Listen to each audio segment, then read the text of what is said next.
sejahtera untuk kita semua. Kita kembali lagi pada video pembelajaran geografi untuk kelas 10 SMA. Nah, tentunya masih bersama saya Thomas Rinto Harumunte. Di video kali ini saya ingin mengajak kalian semua untuk mempelajari proyeksi UTM, yaitu Universal Transverse Mercator, ya. Perlu kita ketahui bahwa proyeksi UTM ini merupakan proyeksi modifikasi atau gubahan, ya, pengembangan dari proyeksi silinder. Artinya bidang proyeksinya nanti adalah bidang menyerupai silinder, begitu ya. Dikembangkan pertama kali oleh Amerika Serikat, ya, pada tahun 1940-an. Nah, adapun tujuan dari pengembangan proyeksi UTM ini yaitu untuk memperkecil distorsi atau kesalahan terutama di daerah kutub. Jika kita masih mengingat penjelasan dari proyeksi silinder bahwa semakin ke daerah kutub distorsi atau kesalahannya semakin besar, ya. Nah, untuk itulah proyeksi UTM ini dikembangkan untuk memperkecil kesalahan yang terjadi, ya. Jadi pada proyeksi UTM ini nanti wilayah-wilayah bumi akan terbagi-bagi menjadi wilayah yang lebih kecil lagi, ya. Nah, ada beberapa catatan yang akan saya sampaikan terkait proyeksi UTM, di mana catatan pertama, proyeksi UTM membagi bujur bumi menjadi 60 zona. Nah, inilah yang saya katakan tadi, membagi-bagi menjadi bentuk wilayah-wilayah yang lebih kecil, gitu ya.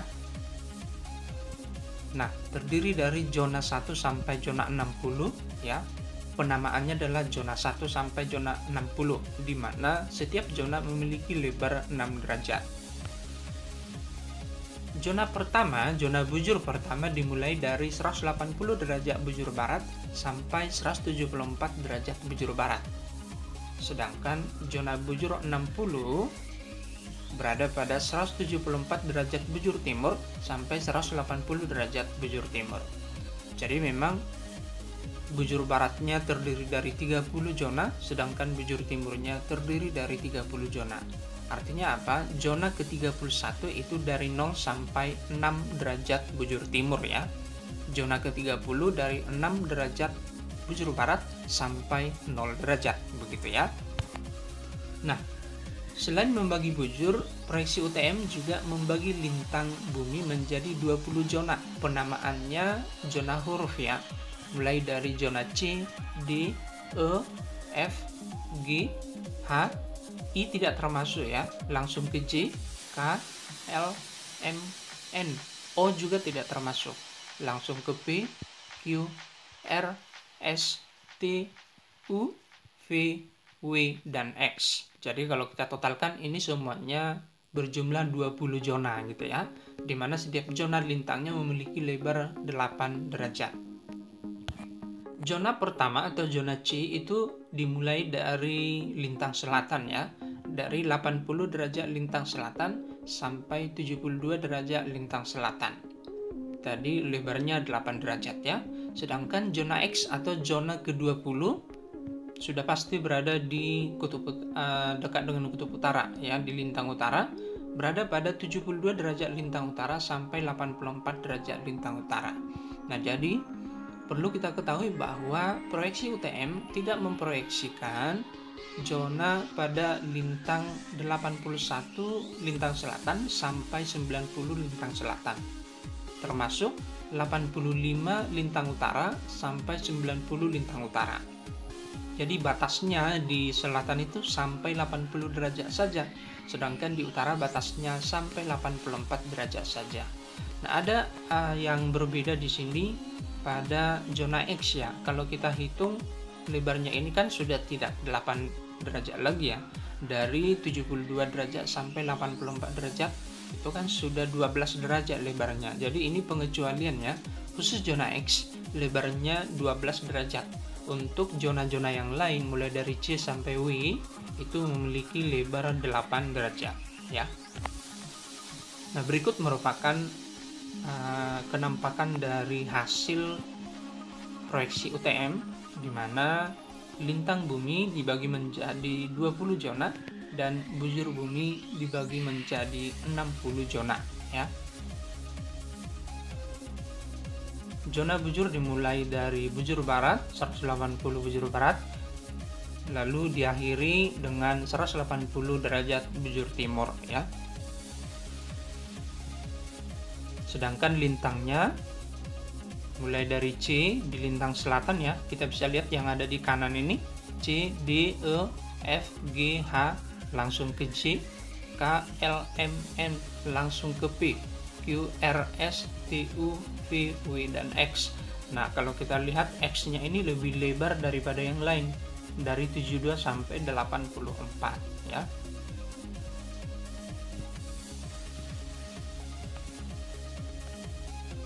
Nah, lalu bagaimana cara menentukan zona lintang dan zona bujur suatu negara jika kita ketahui letak lintangnya dan letak bujurnya seperti itu ya. Misalnya Indonesia yang terletak di antara 6 derajat LU sampai 11 derajat LS terletak di zona lintang berapakah itu, kan begitu ya. Bagaimana cara menentukannya? Kita bisa tentukan melalui persamaan berikut. Zona negara pada lintang selatan ya, bisa kita gunakan rumusnya sama dengan 10 dikurang ya. Mengapa dikurang 10? Karena lintang selatan tadi memiliki zona pertama sampai zona ke-10 ya, dan dimulai dari lintang terbesar tadi yang 80 tadi kan. Maka 10 dikurang letak lintang selatannya dibagi 8 derajat. 8 derajatnya adalah lebar lintangnya ya.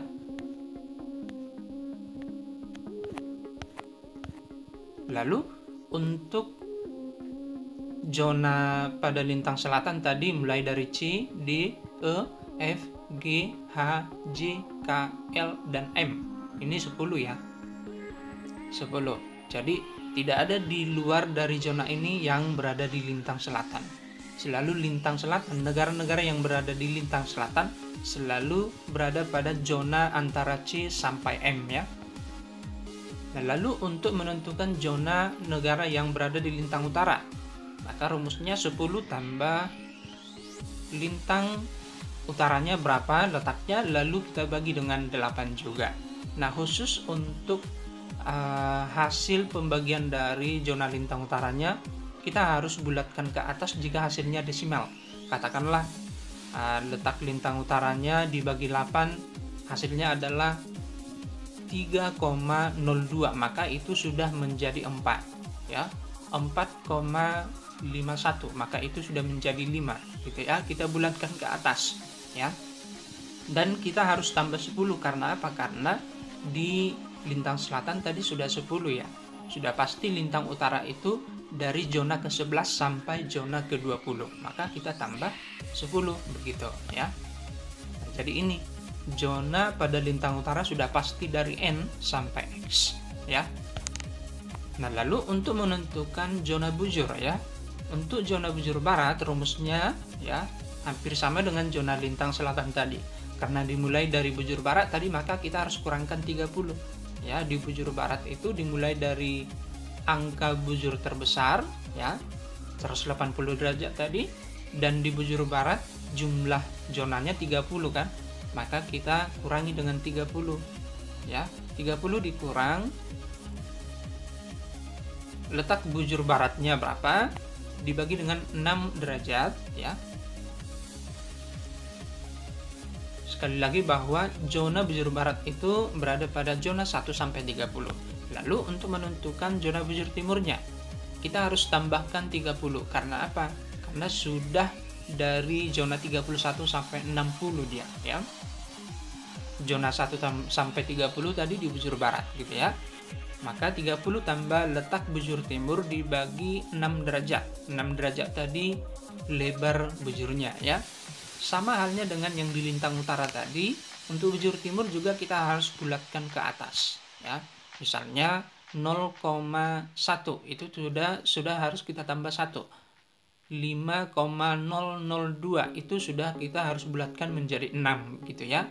Sekalipun masih kecil dia angka pecahannya atau 0 komanya, angka di belakang koma maksudnya, maka itu sudah melewati batasnya dan kita sudah harus bulatkan ke atasnya gitu ya.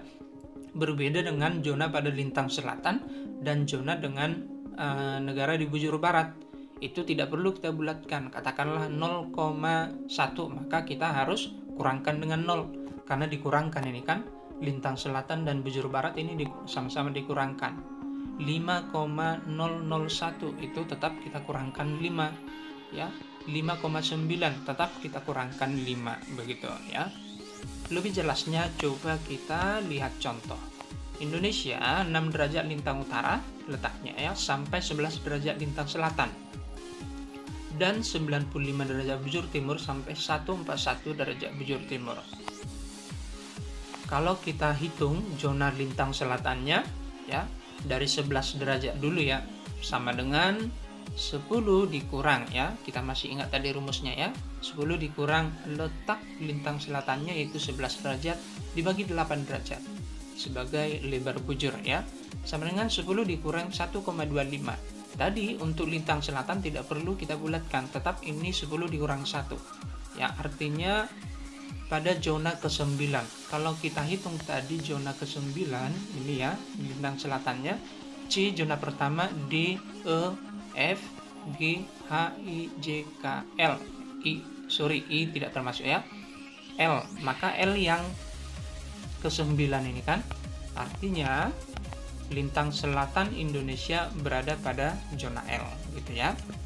Lalu untuk lintang utara Indonesia 10 tambah ya, karena berada di utara maka kita tambah dengan 10 ya. 6 derajat sebagai letak lintang utara Indonesia dibagi 8 sebagai lebar bujur yang tadi ya, sama dengan 10 ditambah 0,75. Karena ini sudah melebihi 0,0 artinya ini kan sudah harus kita bulatkan ya, sudah harus kita bulatkan menjadi 1, maka 10 tambah 1 zona ke-11. Zona ke-11 itu adalah yang di zona N ya, zona N. Oke, seperti itu ya. Lalu untuk zona bujur Indonesia,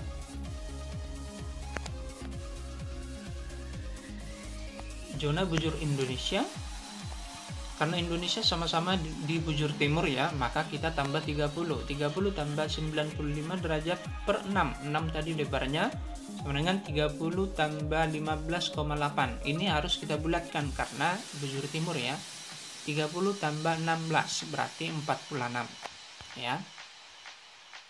Sampai zona bujur paling timurnya yaitu 30 tambah 141 dibagi 6 sama dengan 30 tambah 23,5.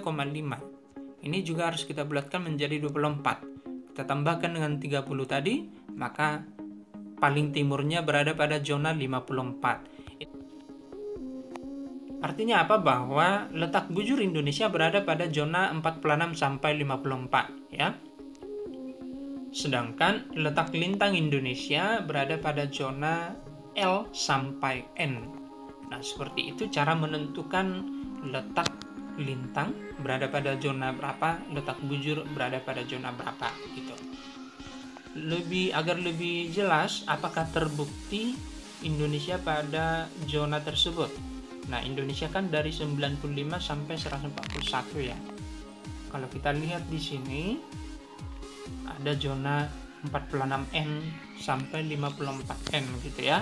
Nah, artinya memang terbukti bahwa Indonesia berada pada zona 46 bujurnya ya, sampai 54.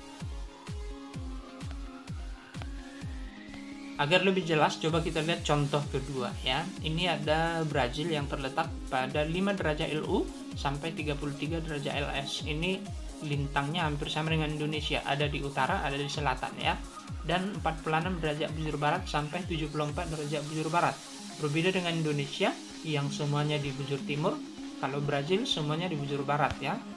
Maka kita cari zona lintang selatannya 10 dikurang 33 per 8 ya, sama dengan 10 kurang 4,1, tetap kita kurang 4, tidak terjadi pembulatan karena di lintang selatan ya.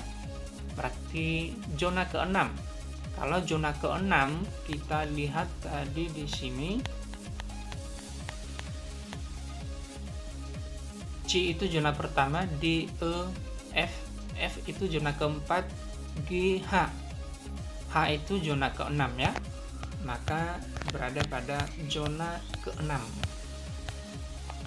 Lintang selatannya ya.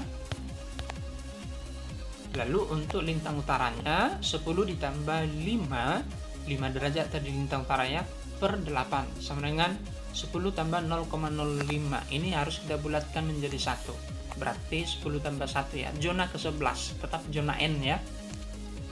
Oke, artinya apa? Bahwa Brazil berada pada zona H sampai N. Sedangkan zona bujur negara Brazil semuanya di bujur barat. Maka 30 dikurang 74 derajat per 6 derajat ya, sama dengan 30 dikurang 12,3. Karena di bujur barat tidak perlu dibulatkan. 30 dikurang 12, zona ke-18 ya. Kemudian zona bujur barat batas yang kedua yaitu 30 dikurang 46 ya. 46 per 6. 30 dikurang 7,7. Tetap tidak perlu dibulatkan. 30 dikurang 7 itu zona ke-23 ya. Artinya apa? Bahwa bujur Brazil berada pada zona 18 sampai 23 ya. Kalau bujur tadi dimulai dari angka terbesar ya. Karena dari 180 derajat bujur barat tadi sebagai zona pertama kan, maka itu sebabnya saya mulai dari 74 dan batasnya itu 46 juga gitu ya. Artinya yang paling barat di sini kan yang 74-nya, paling timur 46 derajatnya gitu. Walaupun memang sama-sama di bujur barat ya. Nah, sekianlah pembahasan kita tentang proyeksi UTM pada kesempatan ini. Silakan mempelajari materi yang ada dalam video ini dan jika ada pertanyaan silakan buat di bagian komentar ya. Akhir kata saya ucapkan selamat belajar dan tetap semangat.